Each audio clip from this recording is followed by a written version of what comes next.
We haven't always been good telling stories. Poultry barns often are fully enclosed. I can't see inside. They won't let me go inside. And the consequence is that I make stuff up.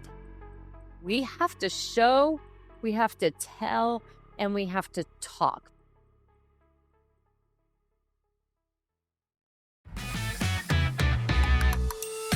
Welcome to Unplugged, the official podcast of the Poultry Science Association. This is the podcast where we strip away the fluff and get real about poultry science from bench to barn. I'm your host, Andy Vance, Executive Director of the Poultry Science Association. In this week's episode, we're going to have a candid conversation with a longtime friend of mine about how the poultry industry communicates with the public. We're going to explore where our messaging may fall short, how we build trust, how we lose trust, and what it takes to truly engage the public with science-based facts in the age of misinformation and the internet. Joining us is Hinda Mitchell, founder and president of Inspire PR Group, a firm she founded in 2014. Hinda brings more than 2 decades of experience in strategic communications, predominantly in the food service, and agriculture industry. So there's a wealth of information working with nationally recognized companies, leading communications efforts, and during some high-profile crises, particularly related to our space in the era of high-path avian influenza. We'll talk about that during our conversation. Hinda leads a team of brilliant communication professionals at Inspire PR, serving regional, national, and international clients. They're known for values-driven communication that fosters trust and builds lasting partnerships. Hinda, welcome to Unplugged. I want to start with your story because I love it so much as an entrepreneur at heart and as a fellow AgCom kid. How did you find your way into agricultural communications? What drew you into this space and has kept you going at a high level for these many years? The short answer is I got into this because I was in the right line of sight. Literally, I was sitting at my desk and my then boss at the time said, "Hey, come to a meeting with me."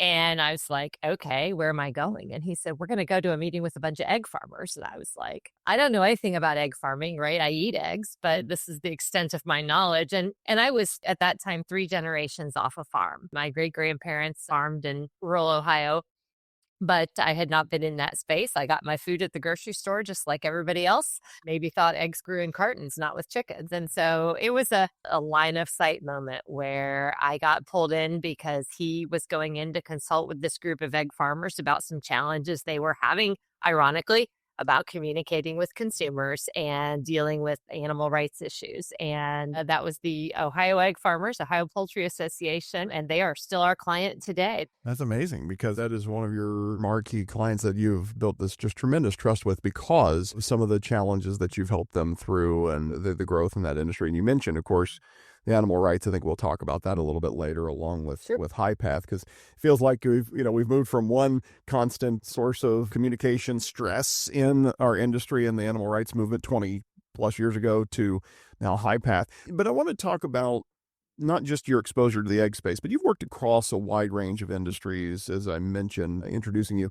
Agriculture is maybe what I associate you with most because that's how I know you and the clients we've worked on together. Animal agriculture brings some unique communications challenge.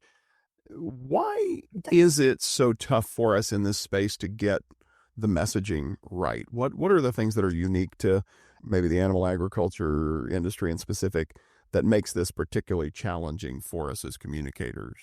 I think there are a few reasons, but the biggest one, again, is sort of what I started the conversation with, which is so many people are so many generations off a farm.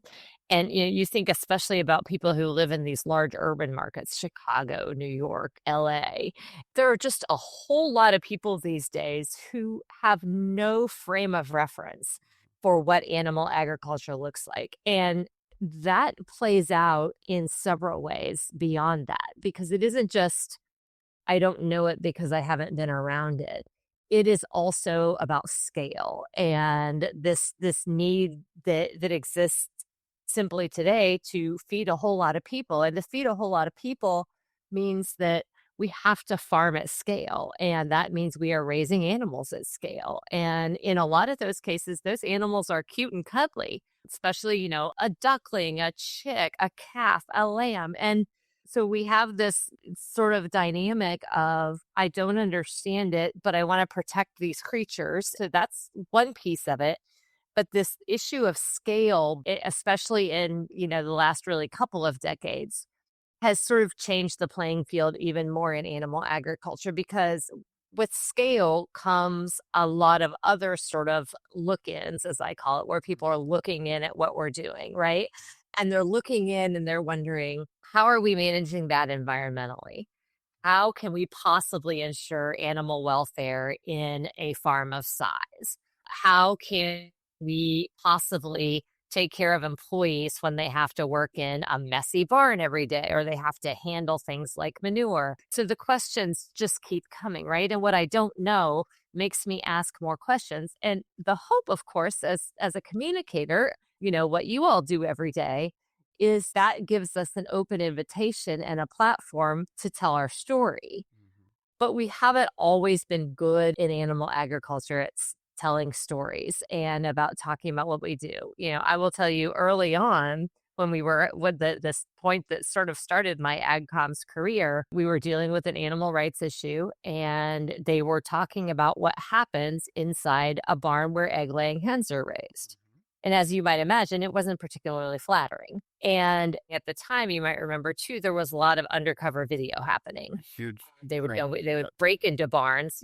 I'm old enough that what they would do is they would break into the barns, they would record the video, put it on a DVD, and then send it to people. This was before the internet. And I said, we have to have some other video, because right now the only video that's out there of hens in a barn laying eggs is theirs. Yeah. And it's not what it looks like, but we have no other way to counter it. And there was a lot of discomfort. Oh, we don't want people to see. Yeah, we What? can't do that. Right, right. No, no, no. We're not letting anybody inside a barn. We don't do that now for different reasons, right? And so that really, for me, was when that light bulb came up and said, we got to show them. Yeah. Because what I learned in subsequent years, and it still is true today, this issue of scale continues to be a challenge. And what happens is, I drive by a large farm operation. Poultry barns, especially, often are fully enclosed, right? Because of disease prevention. But I drive by, I can't see inside. They won't let me go inside. And the consequence of that is that I make stuff up. You bet. And what we learned in that case so many years ago is the absence of accurate information makes the inaccurate information accurate. Mm-hmm. And people pile on in their heads, right? They see that video that is poorly shot, is not representative, and that's what they take to the bank because they don't have anything else. Then, they drive by these big barns with no windows and things like that, and they just start making stuff up in their heads about what it might be, what might be happening in there. And it's so much worse than anything that could actually ever be happening in there. And so we have to show, we have to tell, and we have to talk. Farmers inherently are really good at data. We like numbers, we like acronyms, we like production reports, we like, mortality reports, we like all of the data. And while that information is interesting, it makes people smarter, but doesn't make them feel any differently. And we need them to feel differently. We need them to feel good about what we do. And in order for them to feel good about what we do, we got to tell stories. But the facts and data have to back up the story, not the other way around. Yeah. I started my career as an ag journalist 25 years ago, and that was the time when had a lot of those animal rights type things that were, you're still kind of on the bleeding edge of the internet, and social media wasn't a thing yet. But it's not that we're afraid of the dark. We're afraid of what might be in the dark that we can't see. It's the boogeyman under the bed or the monster in the closet or whatever it is that makes kids afraid of the dark. And I think that's what you're describing so well with, if the consumers can't see inside the black box that's got the cows or pigs or chickens in it, so therefore something bad must be happening in there. Yeah. There must be a crazy person behind the shower curtain. You bet. Absolutely. Yeah. Sure. Play the music. All right.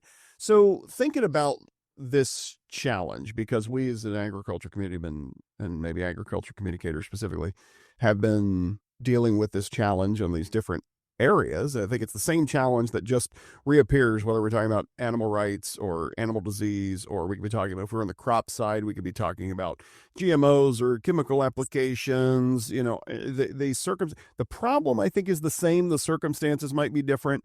How much of the issue is that the public is truly misinformed? As we were talking about there, we've kind of made up our own things, or the bad actors like the activists have filled the gap, versus how much of this is that we in the industry aren't that good at communicating effectively, or that we failed to be on point with our messaging. Where's the breakdown, I guess, between those two poles of John Q. Public doesn't know what they're talking about, and we as farming, agriculture, agri-scientists, et cetera, aren't doing a good job of telling those stories you rightly said we need to tell?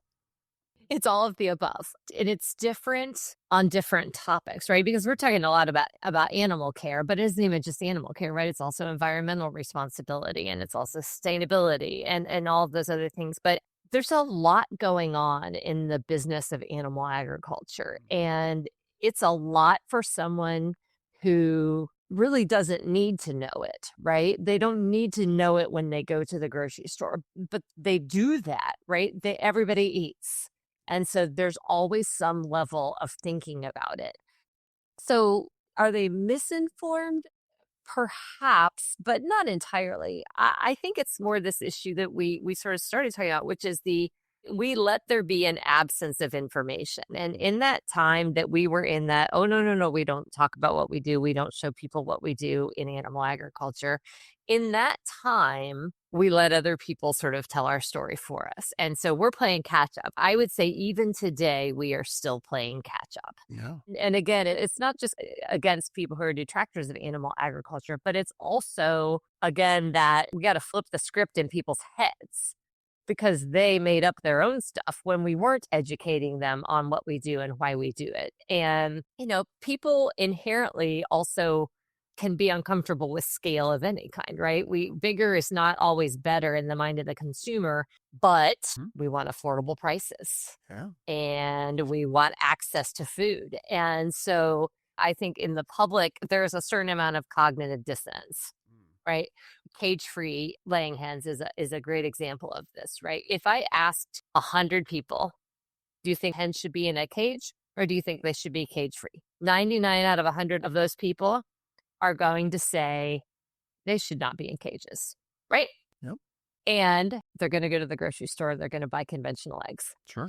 So that cognitive dissonance is a real thing. For those people who want cage-free eggs, the great news is there are cage-free, there are pasture-raised, there are organic. We got eggs for everybody. Yeah, we do. But food consumers are still drawn to price also. Reconciling those two buckets, I want to have eggs that come from a hen that wasn't raised in a cage with I also want affordable eggs.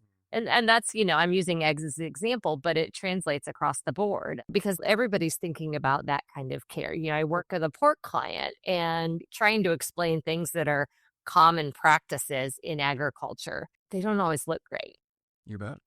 They're not always pretty. There are things about agriculture that are really messy. And by the way, they were messy 8-10 generations ago. This is not new. The good news is we've learned a lot more about how to properly care for animals. So we're doing way more better than we were 6 generations ago.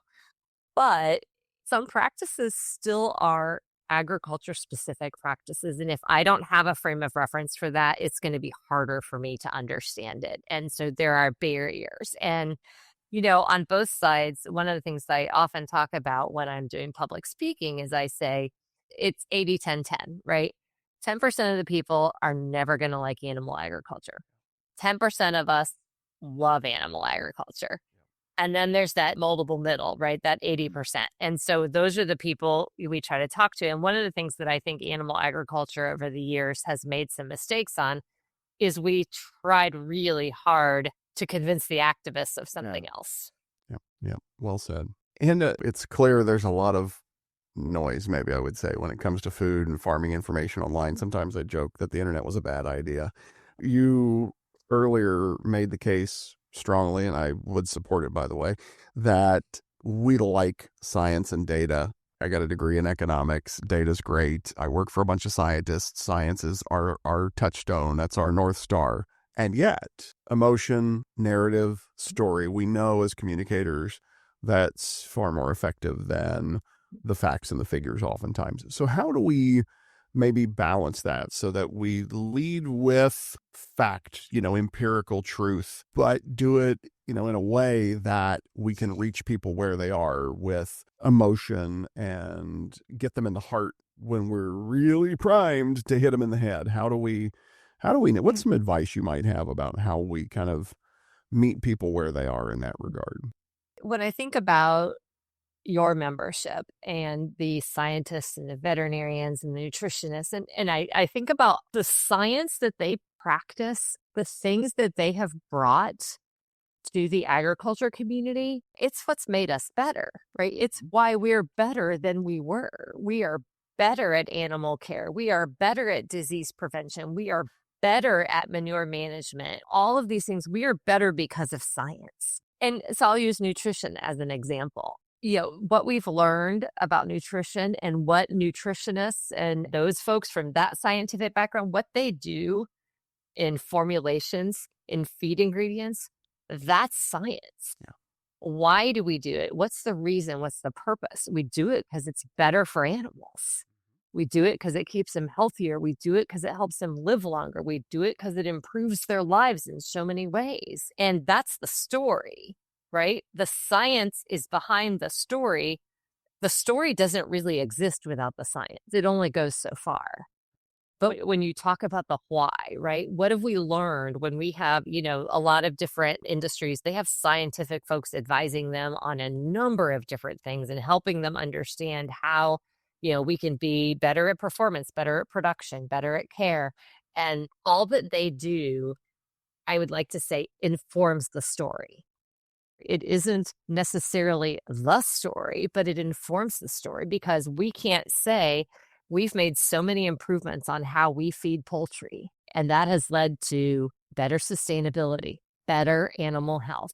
We can't say that without science, but we need those messages. We need to say we are caring for hens, we are feeding hens in better ways than we ever have before. They gotta know how much you care for. They care about how much you know. I mean, I know that's an old kind of cliche, but the longer I'm in this business, the more I think it's true. You've got to lead with the heart. You've got to touch them with something that, matters to them emotionally. It resonates with them. I'm thinking, that's a segue into I want to learn a little bit about your experience and insights into the role of trust in building effective communication. Because it seems to me that's a really, vital component of this piece, that you can spend years and years and years building trust, and it takes just an instant potentially to lose it. What's the role of trust in effective communication, and what advice might you have for us about building it or re-earning it potentially with some of those skeptical audiences in that maybe moldable middle we talked about? Trust is important across all industries, but in the food space, it's deeply important, right? Because we are eating it, we are feeding it to our families. And, we are people inherently, the most of the population, we care about the well being of animals, right? We want animals to be well cared for. And so I need to trust as a consumer that that farmer is doing the right thing for their animals. And so when I think about that issue of trust, I think about things like transparency. I think about the fact that, again, like when they make stuff up, they don't know what to think, right? When they can hear a farmer talking about why they do what they do, it's really powerful. One of the examples I use a lot is I say, it's easy to hate the poultry industry.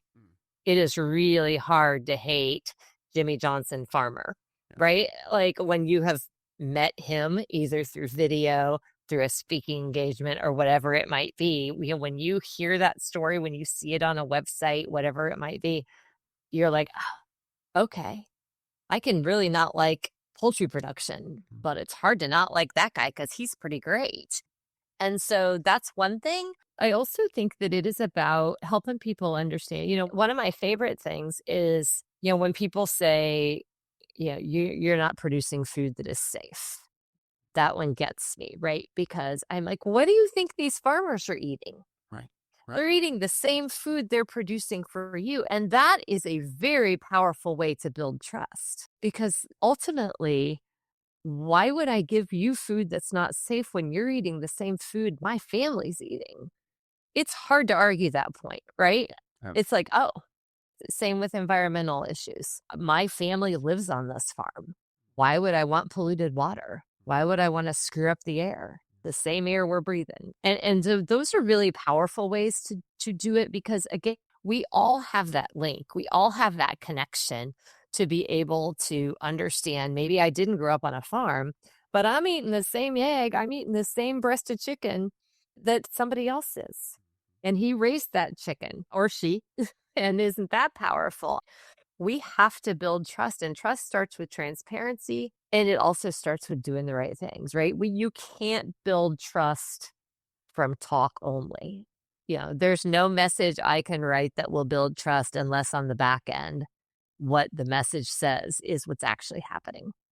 And so I think in agriculture, we also got to remember we got to walk the talk. Hugely important. Years ago, during that kind of animal rights era, I would give a talk to farmer groups and I would say, you got to make sure your operation's YouTube proof because one of these folks is going to show up on your farm. They're going to get employed in a milk parlor or a hen house or something under maybe false pretenses. It doesn't matter. They got in and you show up on YouTube. Did you do it the right way? Were your facilities up to snuff? Were your training, protocols up to snuff? That's so powerful. Well said, Hinda. So thinking about the crisis side of this, so hopefully we've been talking about how you build trust and maybe you bank some goodwill because you've been doing a great job as a company, as a farmer, as a food entity, whatever it is your role is in this value chain. You've banked some goodwill. You've built some trust. You've got a good spokesman out there who's doing the job and all the things. You've got a great PR partner like Hinda advising you. And something happens, as invariably things happen. Let's take high-path avian influenza as a relevant and pertinent example. Something out of your control completely, right? You've been doing everything right, and yet this thing happens. So what are some of the principles you've learned, observed, put into play for the crisis communication space that maybe we can draw on as we sharpen our everyday toolbox as communications folks in agriculture? Sure. So HPAI has been an interesting one, right? Because, yeah, you talk about something that people really don't get. I get basic animal care, but if I am not a veterinarian or an epidemiologist, understanding how avian diseases work, that's pretty far off the consumer trail. Unfortunately for us, most of our consumers have gotten a firsthand look into how avian influenza has played out across the poultry sector. So in that case, we really had to start with some education. However, before that, we had to start with reminders. And, one of my favorite things to say is there are certain messages you can't say enough times. And one of those messages, we are doing everything we can to care for our flocks. No one wants our flocks to be healthy more than a farmer. Yeah. And so we had to sort of start there. We had to level set with everybody to say, this is a devastating time for farmers. This is one of the worst things that can happen to them. And you're right, largely out of their control. And then we had to start introducing some terms that people didn't understand. Take biosecurity. Biosecurity, do I actually really understand it? No. So how do you do something like that, right? We could say, well, we have great biosecurity protocols on our farm. You can watch the consumer's eyes glaze over at that point, right? Okay, I don't know what that means, but great. But I can say, we don't let anybody other than essential personnel on our farm. We don't let anybody work on our farm who is raising birds at their own house. We don't let anybody on a farm without going through a wash where they get their equipment washed, they get their tires on their vehicle washed. We put Tyvek suits on any employees or outside contractors who have to be on our farm. Why do we do that? That's not to protect the person in the Tyvek suit. That's to protect the poultry from the person, right? Again, it's storytelling, it's examples, it's anecdotes for why we do what we do. And I'll give you for example, one of the things that we have found over the last few years is people get all those biosecurity things I mentioned, But what they're really interested in is that we're now using things like cannons to make noise to scare away wild birds that might be carrying the disease. Hmm. Or we're using laser lights and shooting laser lights above the farm so that the lasers distract and send away the wild birds, keep them off the farm. And people are very interested in that kind of high tech stuff that we're doing right now. I mean, I don't even know if that's actually considered high tech anymore, but the idea that, a noise cannon going boom on a farm, people love that. So those are some of those fun sort of, that get people excited about it and help them understand. But the biggest thing that has mattered in High Path is really trying to help everybody understand that the farmers are struggling with this just as much as everybody else is, that this is not something anybody wishes for, that they have made these investments to protect their flocks. They've bought lasers and noise cannons, but also, have made major restrictions on their farms. They've invested in facilities. People are always surprised when I tell them that on some farms where animals are raised, people have to actually shower to go into a facility and have to shower to come out of the facility. And yes, that happens in livestock. It happens in poultry. It happens in a lot of places. Like I said, people often assume that it's about protecting them from the animals and the animals' diseases. And it's like, no, we're trying to keep you from bringing a disease to them, right?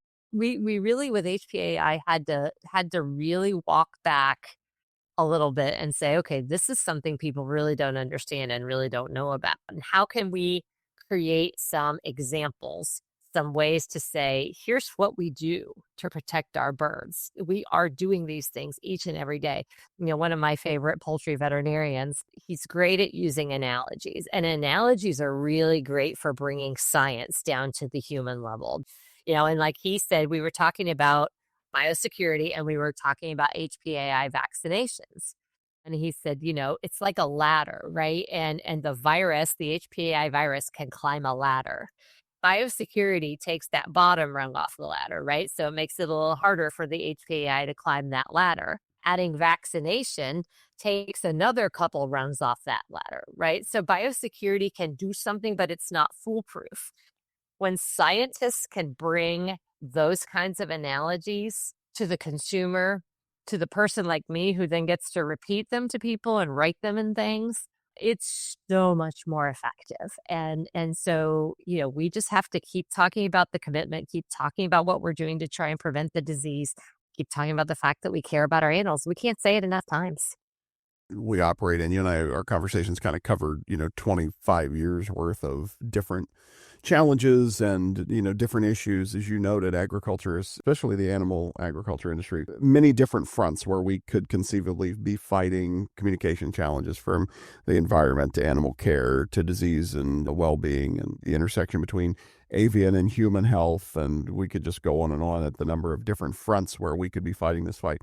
But I'm thinking about the broader environment and from the COVID era forward, as people became maybe more skeptical of science because they saw science trying to fight that pandemic, and it was tough and we were learning on the fly. And now people can look back in hindsight and say, gosh, we shouldn't have done this, or the science was quote unquote wrong about this or that or the other thing.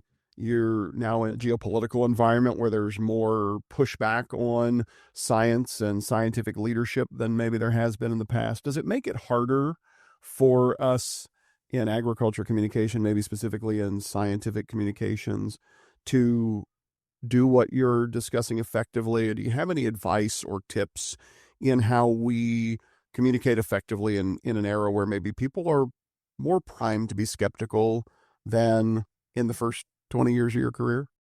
This is the dilemma for communicators far beyond animal agriculture. There is just so much information out there and so much disinformation.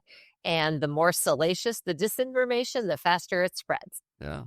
And so we are absolutely dealing with that in agriculture, not just animals, but all of agriculture. And you have so much clutter right now that breaking through is as hard as it has ever been for communications. Honestly, that's part of why shows like this exist, right? Because the opportunity is now to try and really bring your message in and narrow it so that you can be effective where you are reaching people where they are with the information they're looking for. We are focusing so much more on niche outlets, niche kinds of content, like for example, during HPAI, it was really important for us to not only be getting general messages out there to consumers, but also to be talking to restaurants and to be talking to grocers through their trade associations, right? Just like Poultry Science. I mean, we went to the trade associations and said, because again, if we deliver that message through a group like FMI, that's going to reach where we need it to reach. If we tried to do that on social media, maybe, maybe not, right? Because there's so much else going on out there. And so we have to be far more strategic and far more focused.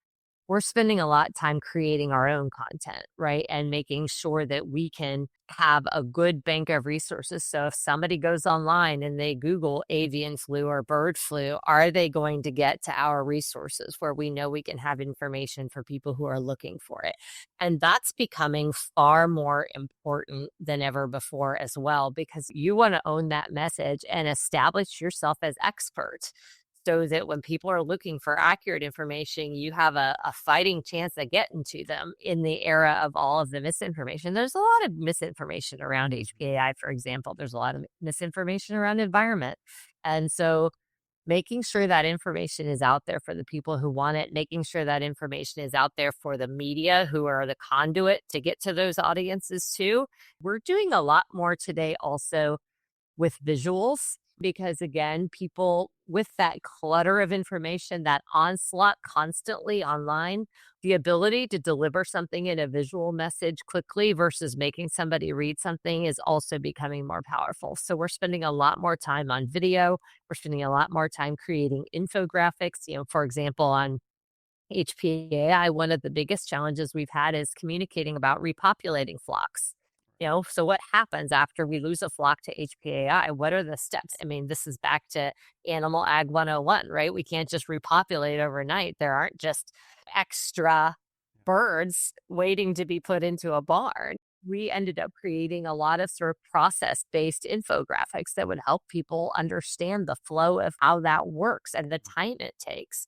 And so I think that's important too. We got to be creative in how we deliver messages. We've got to be targeted in who we deliver those messages to and through, like trade associations, like podcasts. And we have to really also own a lot of our own content and make sure that we are being the very best resource we can be for those people who do want to learn more.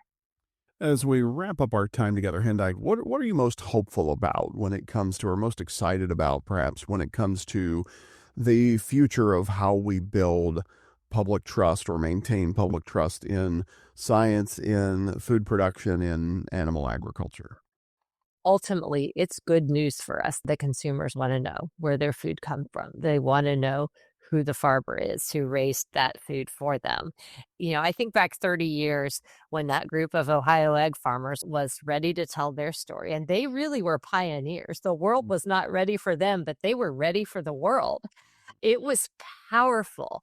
And that idea of farmer image, that idea of storytelling was ahead of its time. And I'm excited that today, tomorrow, I think farmers are ready to talk. I think that farmers have such a powerful message and purpose. Nobody has greater values than a farmer, right? Our rural America, we are all about values. And so I think the ability to bring those values, to bring that purpose-driven work, it's exciting and it's real. There's nothing more real about it. And when we can tell that story, we win. Well said. Hinda Mitchell, founder and president of Inspire PR Group, just a brilliant communicator and a great friend to the egg industry, to the poultry industry at large. You've been working in the space quite a long time, and appreciate you so much sharing your insights and expertise with our members and listeners here, the official podcast of the Poultry Science Association. Friends, if you've enjoyed this conversation, I'd encourage you to join us each week. Subscribe wherever you listen to your podcast. Give us a rating. It helps other folks find the podcast who might benefit from joining in this conversation. This is, of course, the week of the Poultry Science Association's annual meeting and North American Scientific Conference. If you're in Raleigh this week, do stop by and say hi. I would love to meet you. We are, of course, here all week sharing the latest in scientific innovation and research from around the world. I want to invite you to a conference we're hosting this fall, the second PSA Pathways Summit. Our professional development conference will take place this October in Minneapolis. Registration for the Pathways Summit is now open, and I got to tell you, friends, the program for this year's summit is epic. Some of the best speakers, both within the PSA community, several of our best and brightest members sharing their expertise and how they've built their career and some things they can do to help you build your career, but also some tremendous outside speakers, some of my favorite speakers in a variety of different topics, from how you manage time and priorities to building supportive networks, learning how to do professional networking right, the idea that you don't need a title to be a leader, all things that will help you advance in your career as a poultry scientist. That's this October in Minneapolis. Registration now open. To learn more about our meetings and events, go to poultryscience.org, click on the Meetings and Events tab, and I'll look forward to seeing you in the Twin Cities this October. Until next week, with the Poultry Science Association and Unplugged, I'm Andy Vance.